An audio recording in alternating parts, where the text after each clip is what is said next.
The real reason you have SI joint pain is that your SI joint is shit. Sensitive, hidden in imbalance, incredibly weak, and tight. My SI joint was shit as well. I couldn't sit in a chair for longer than 5 minutes without shifting side to side. I couldn't stand straight without leaning over. I could definitely not squat without waking up with a deep ache right in my glute. And so slowly building over the next 16 months, I had to figure out why we were misled about this entire area of the body and how we were missing training opportunities, so I could slowly build myself to where I am now, where I can squat all the way down, hold myself at the bottom where it would have wrecked me with tons of weight on my back, and wake up tomorrow just feeling the muscular activation. And so I know we're probably wondering a couple things already. One, how were we misled about the SI joint? And two, more importantly, why are we on a fucking beach? So the important one, I'm on the beach because we're on the LBA workshop tour. We're doing our last few stops in Tampa and Miami, and commercial gyms don't really vibe with this whole lecture with the corner of the gym and a machine. They don't like me, I don't know why. So here we are. To get into how we were misled about the SI joint, we're gonna use some common sense, right? I got notes because this is a dire situation. I want you to get every ounce of wisdom I can. I don't want to forget anything important. So first, just Google SI joint pain. And let's put on the screen what you're going to get. You're going to see aggravated bones, a skeleton of your sacroilium where the pelvis is, and you're going to just see red lines of bones, and you might see injections.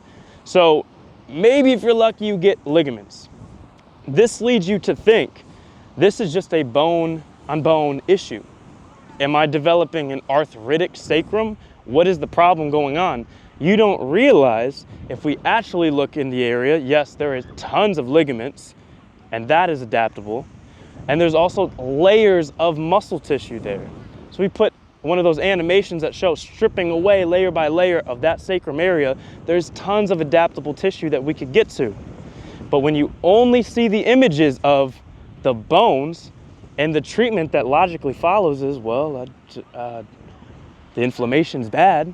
You start masking symptoms. You don't ask why is it inflamed, and then boom, you're now in this loop of trying to dull away a symptom that is a cry for help.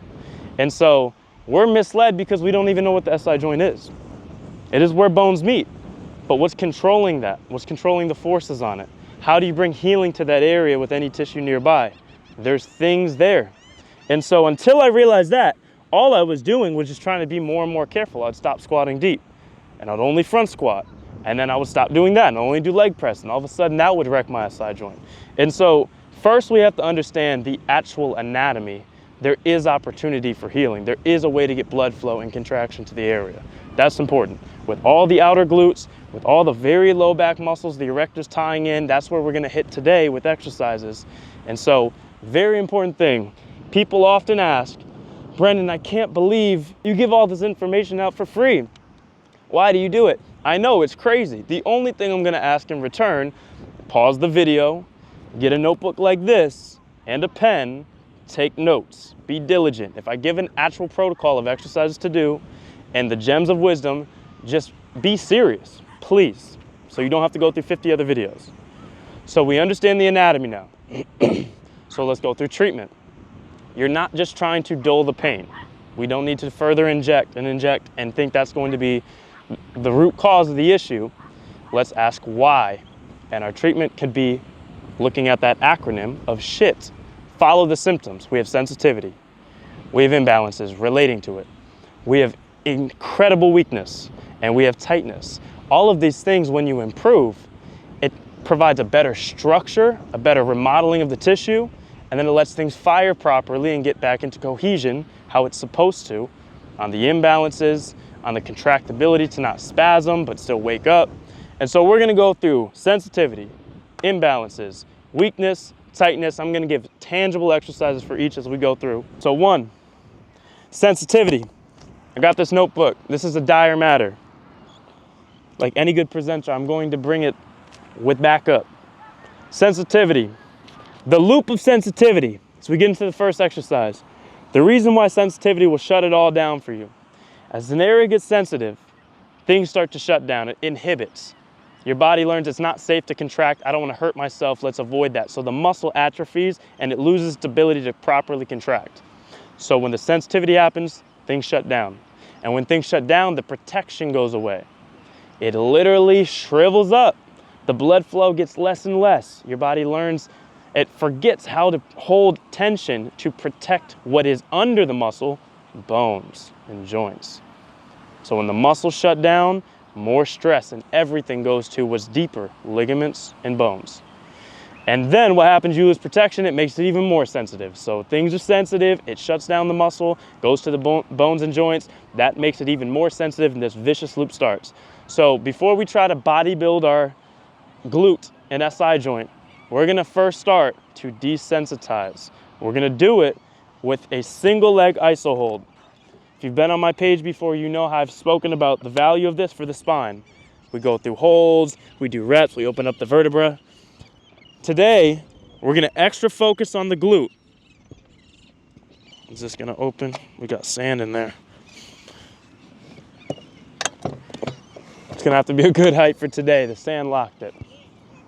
So to focus on the glute, we're gonna go single leg. We're gonna take one leg out. Now what I was gonna do to raise the pad and change the setting is make it so I could stand even lower, have the pad up closer to the stomach to make it very easy. The lower you go and the higher the pad is on your body, the less weight you're gonna have to hold. So I want you to start as high as your pad can go. And you're going to test for 45 seconds, 1 minute. Can you hold on one side?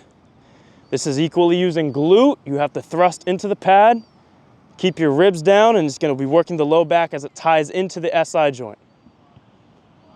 So you hold for 1 minute on the left, take about 20, 30 seconds rest, then you're gonna do the right side. So this isn't even just about building strength yet. This isn't about building muscle. You're gonna get a little burn, you're gonna feel it. It's about reteaching. It's about the tissue tolerance, about desensitization. And isometric holds are where you immediately get a pain reduction effect. Things are waking up on a neuromuscular level. This signals a different kind of safety. This disrupts the pain pathways that have formed. It's literal muscle memory from your brain, nervous system, spinal cord to the nerves that run through your sacrum. Look at the nerves in the sacrum, in the SI joint. That becomes a loop of expecting pain and guarding. So every second you build, doing a hold, using all the muscles right around that area, it tells it, okay, we don't have to be so extra on guard. It's probably not gonna be pain. We're feeling some blood flow, it's contracted, and you might immediately feel pain reduction. This isn't a relief video, that's not what it's about. It's about stacking these little deposits first to make it so less punishing to even work on the area. So the protocol I'm gonna give you is at least twice a week. It's the SI joint protocol. For sensitivity, twice a week, single leg hold. You can do 30 seconds, the goal is to work up to a minute. Don't let your body tip, squeeze the glute, keep your body long. 2 sets of 1 minute on each side. That's the goal. Don't start at the goal, start at half. 1 set, 30 seconds. Okay, that's going to start the sensitivity rebuilding. Next, we've gone through this. If you've seen my videos, it's the whole concept of building evidence. You have to expose yourself exactly where it's working, that problem area. That's what we're going for. Get a pump, get a squeezing. Second part, hidden and imbalance. This is a really important thing to understand that I had no clue about with the sacrum and really every part of the body. I'm gonna teach you a concept called reciprocal inhibition. So those words, reciprocal means the inverse in math, means the opposite. Inhibition means to shut down, as I already described, atrophying, lose the ability to fire. So inverse, losing ability to fire. Any area in the body, we can take the bicep, it's an easier analogy. Any joint, if one side of the joint is getting extremely tight, it then becomes near impossible to fully contract the other side of the joint. If my bicep is extremely locked up and tight, like I hit my first arm day ever, and I'm like this, tell me to contract my tricep, I can't. I can barely even extend it, right? That exists on the hips and glutes. So if you are extremely tight, let's think about what the sacrum is. Let's talk SI joint. That is at the back top of the pelvis, right? Top of the pelvis at the back side. What is the pure opposite of that? The front bottom of the pelvis. What attaches into that pubic bone in the bottom front of the pelvis? Deep adductor muscles, all the big groin muscles, all the hip flexors tying into here. Everything that pulls your whole sacrum inwards, further straining this area. So if you're tight on one side, it's not just making it hard to contract, it's also straining it just to use it. So if you're super tight through here in the groin and adductors, we could take the sitting. Why did I have pain with sitting? It's the same thing of the butt wink, right? If someone can't squat to a certain depth without tucking and rounding, the reason this butt wink happens where my low back rounds at the sacrum and SI joint is the tightness on the opposite side here. Same thing sitting. If you are tight in the groin and hip flexors here, you may not see a butt wink, but there's a difference to someone that sits like this and then sits like this. And now you could say it's just posture, you have to think about it. Yeah, that's part of it, but how hard do you have to try? Some people can sit like this and it literally takes no effort. Straight, flat back, neutral pelvis. Some people, to not be even a little rounded, they have to actively be fighting for it. That is overcoming the tightness on the other side. So when I say hidden and imbalance, it is the other imbalances that are putting extra strain on the SI joint in general. So the two areas we're gonna focus on, deep groin, adductor, and then hip flexor. We're gonna do two things, pretty simple. We're gonna work a deep squat restoration is what I'm gonna call it. So I want you to build up time twice a week again. If we can't go down and hold anywhere near a full depth without rounding of the back, I want you to elevate your heels. Whether it's a little bit, whether it's a lot, you get slants, get plates, do whatever you need. Sit all the way down to where you feel comfortable, and I want you to hold actively here. Start body weight for 2 minutes. Once 2 minutes is good body weight, you should be doing this with no concern about effort yet. This is all tests. Do you flare up tomorrow? That's what you're trying to see. If you're good, next week, I want you to try adding weight to this. And don't just sit at the bottom, hold up just a little bit, contract out of it, open the legs up, fight for a stretch in the groin. You're gonna feel it as the fatigue picks up. If you're really tall and you really make sure you're leading with your chest and stomach and you're not rounding at all down here, you're gonna start to feel the groin sink in deeper, stretch. So grab a dumbbell, I don't have much. We gotta be creative. You're gonna hold a chair and you can start to load it however you gotta load it. Okay? 2 sets, no more than 2 minutes. You can start with 1 set. This is for the deep groin and adductors. This will build up. There's tons of stretches you could do for your groin. You could go super deep into stuff like this. You could go into a butterfly. I would rather you go very safely at something that is strenuous and feels like work. And so as you're loading up the hold, I'm making it active still. Then I grab weight. Then you go into probably, let's just do reps. You can still use some heel elevation and work through very controlled reps, feeling a stretch in the groin, but you have to make sure it's strict. Use heel elevation. Open the feet up a little bit wider so it's a wider squat stretching through here. I could give you exact protocols on it, but my thing is like, this is secondary stuff. These are concepts I'm trying to show you, but you have to know the relationship. Just open up the groin. It is better if you load it. It's better if you get some range eventually. Isos are safer to start at the bottom. Isos are just anytime you're holding a position. 2 sets of smart on that. Work on that groin consistently. The next one we're gonna do is for the deep hip flexors. Remember how I was saying, if one side is tight, you can't fully contract and use the other side. I can't flex my tricep if my bicep's tight.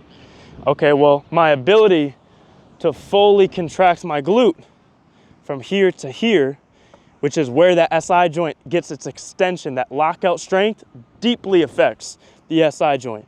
From here to here, matters on the tightness of the front. If you're really tight here, it's hard to get that last little push into the pad, rotating the pelvis, getting that full lockout with the glutes and low back. So we're gonna train mobility at the front. A full range split squat hold. I've been doing workshops of these all month, taking people through all the cues. Something that looks easy can be made hard through the intention you do. So start with just a 1 minute hold on the left, body weight, then a 1 minute hold on the right. And the way you actually make this potent is through all the cues. So as you're holding up, the first thing, back foot needs to be on a calf raise, up high. Keep the back leg super straight. Lower down, keep the front heel down on the boxer chair. Super upright torso and your ribs down. So this position you master. Squeeze the back glute. That's what stretches this side. Anytime you squeeze one side of the joint in a stretch, you're gonna be extra stretching the other. So 1 minute here, then you do weight. Grab 15 pounds, grab 20, get to 2 sets of 1 minute with weight. On the left, 1 minute on the right, 2 sets on each side. Once that's good, you know you have the knee tolerance. You haven't felt any strain here. This is, again, all a test. You could try this and tomorrow literally feel pain in the SI joint because you can tell how much it's reciprocally pulling on the SI joint. So as you're working through here, you can slowly begin reps. This is obviously stuff you may have seen. It's not what you would think for a low back exercise, but the tightness here is going to directly pull. You need to get good at that for at least a couple times a week. Everything I'm telling you, twice a week is good. 2 sets is enough, spread it out.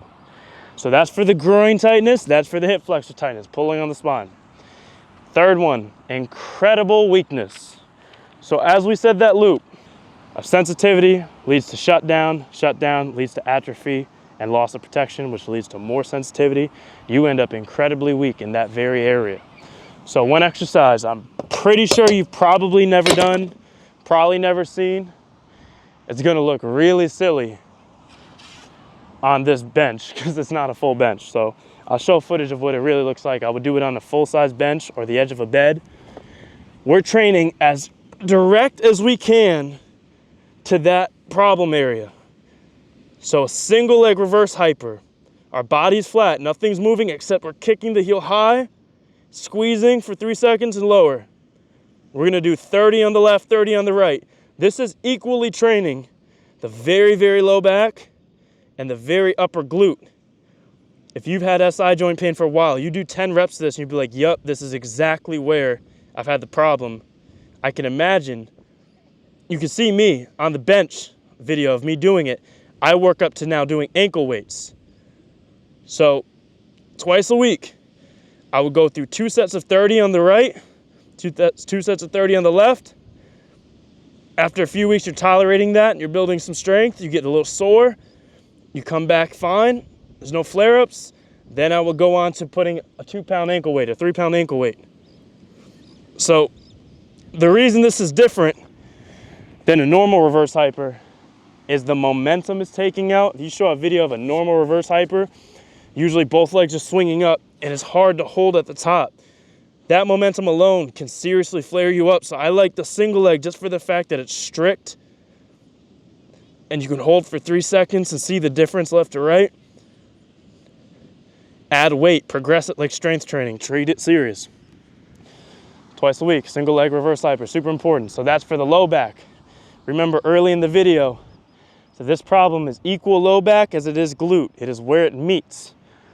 So we're going to strength train that, get the weakness fixed there. Now we're gonna train for the weakness at the glute. Honestly, you could probably keep it very simple with the abductor machine and just train a very controlled 2 sets of 30, keep it high reps, so lighter weight, hold it at the outside. That's where you open the knees up. 1, 2, 3, own it. Get a crazy pump, crazy burn through there. Given we don't have that here today and you may not at home, I'll show you something I love, the outer hip drop set. So you gotta get in a 90-90 position, which just means the front knee is bent at 90. Back knee is bent at 90. You could pause it to see my body's position. 90 degrees, 90 degrees. It's 3 different holds. You do 30 seconds, just internal rotation. This is for the outer glutes on the backside. It's gonna be burning. 30 seconds here. 30 seconds rotate and lift. So now the foot and knee are both off the ground. And then 30 seconds you're gonna lie down, kick out, and it's just a lift, it's not a rotate. So you're hitting different emphasis, but in those deep outer glutes that we were showing in that anatomy video of the animation of all of it stripping out, that's exactly what we're getting at here. So rotate 30 seconds, lift 30 seconds, kick out 30 seconds. I promise you, looks easy, you're gonna be shocked. That one I would only do 1 set each time you do it, twice a week's fine. That or the abductor machine. That's going to work on the weakness to the area. You can add weight to this one too. I would 1 pound, 2 pound ankle weights. We're getting along. Sensitivity, check. Single leg iso hold. Hidden and imbalance, deep groin, hip flexor, the thing's yanking, pulling you. Even if it's not in a squat and a butt wink, the fact that tension's always there is always putting extra stress here just in life, walking, sitting. That's the hidden and imbalance. Incredible weakness. Train the glutes. You will be shocked. The soreness and strength you will actually get at right here. It's hard to mimic. Then the outer glutes. Work through the abductor machine, outer hip drop set, whichever one. Now we're at the tightness. This one is where everyone focuses on. You will feel like this whole thing is knotted up, and you will try probably a ton of different stretches and pulling. If a tissue is sensitive and chronically tight, stretching it is just abuse. It might open up for 20 minutes and it's gonna go right back, and then it's gonna be screaming tomorrow in pain and get tighter next week. So before we do that, you have to be doing the pump stuff, the squeezing stuff, all the things we just did for sensitivity and the work of strength. You should do that before you do any kind of length and stretching. So if we wanted to go as potent as we could to this area, the elephant walk that you've seen people do, where you go to the ground and extend the legs, this is an SI joint test, literally. Because at the bottom, you usually start elevated, at the bottom, there's no tension. As I extend the legs, now the rope is taut. The rope of my hamstring and all the fascia down the legs is tight, and the low back is pulling it this direction. So it's pretty passive when the knees are bent. As I straighten, everything from the legs down is pulling this way. The low back is pulling this way, meeting at the SI joint. It's a tug of war, literally yanking apart as I extend the legs. That may sound like a great thing. That may sound like a bad idea. The devil is in the dosage, in the timing. So what I would do before you get low and try to stretch your hamstrings, it's not about the hamstrings here. It's about the fact the hamstrings are pulling on the pelvis, which is pulling on the SI joint. Start super, super easy. Do 2 legs, squeeze the quads, hold 2 seconds and back down. Go through 2 sets of 10. This is a test. If you're good with this, you can go lower, gradually lower. I would not do 1 leg at a time. That's going to be a ton on one side of the SI joint. For now, I would start just 2 legs. Odds are that's going to be painful, truthfully. If not during, the next day. So inevitably for most people, if that's not feeling great, I would go further down the posterior chain. This isn't just about muscles, it's also fascia that connects from the SI, from the sacrum, wraps all the way to the arch of the feet and big toe. If you even worked on your calf stretch, your big toe stretch, spend a couple minutes here on the big toe, a couple minutes on a calf stretch. You can see me over here, right? A couple minutes here. Even if you just hold here. Work anything you can from the foot stretch to the calf stretch. Get 2 behind the knee. See if you can tolerate that. If so, keep it in twice a week until you can actually handle working on the tightness of the SI joint. So that's my general approach with tightness. And for most of the low back issues I help people with lowbackability.com, the full program is going as far as we can from the big toe, getting to the calf, getting behind the knee, getting to the hamstring, follow the path of the sciatic nerve, but start with the little stuff before you try to open up and do super deep things and test, am I going to explode a nerve? Because that's just too risky. So twice a week, work some kind of posterior range. Big toe, you can sit on both. You can find a few creative things for that. Move on to a calf stretch, go through calf raise, go deep, do a slight lean forward, increase the stretch up to the sacrum. Is that okay? This is over weeks and weeks and weeks until you can go through something of a higher range. Elephant walk, the straight leg is when it's now pulling on the SI. This is exposure it needs to build tolerance. So you can't just avoid the stretch, but you got to build up to it with small stuff. As you get better at that, then you can go deeper and deeper and work for the actual goal, getting to the hands on the ground. You'll be good before you even get to that. So this isn't about a perfect blueprint. I think this is one of the first videos that just even gives this approach, this ideology of, okay, this area isn't just bones. There's work to be done on the muscles there. There's work to be done on the firing and the sensitivity. Low back, very upper glute, where they meet. Hit both consistently. Short range or isos, squeeze it, get blood flow. Then slowly work on the opposite stuff, groin, hip flexor. Then the incredible weakness, the specific exercises, sacrum exercises, the very upper glute ones, single leg reverse hyper. And so as you go through all that, start to open it up and test, can you do more? Now the odds of you getting hurt, feeling sensitive, something sitting in a chair, the ability to sit up here is going to be easy. Your groin has opened up. Your hips are way more opened up to just be able to be tall and not be rounding into the chair. You can tolerate a little pull on there now because you built it. You could tolerate the strength of your low back holding you up because you built the single leg iso hold. And so a lot of crossover to the full program that I do with people. We have the world's biggest low back community and program. The whole thing's pay what you want. If you want to check it out, it's lowbackability.com. That trains everything from the toe to the neck, whole spine. This is a very specific problem though with the SI joint that I just know there's not a lot of videos on that really attack it from the different factors. So take this as a concept. I'll run through the tangibles. If you didn't take the notes, now's the time. Sensitivity, single leg iso hold. You're gonna do up to 2 sets, working to the goal of 1 minute on each leg. Start very high pad, as high as you can. Then slowly get the pad to the hips over weeks. Make a 6 to 8 week plan on trying to improve how your SI joint feels. Hidden and imbalance, we're gonna work at the groin and the hip flexors. The 2 exercises we're doing, deep squat hold, that leads to a weighted hold, that leads to reps. Go for 2 minutes on the holds. Then load it, 2 minutes on the holds. Make it active, nice and upright. Try to hold yourself just off the bottom.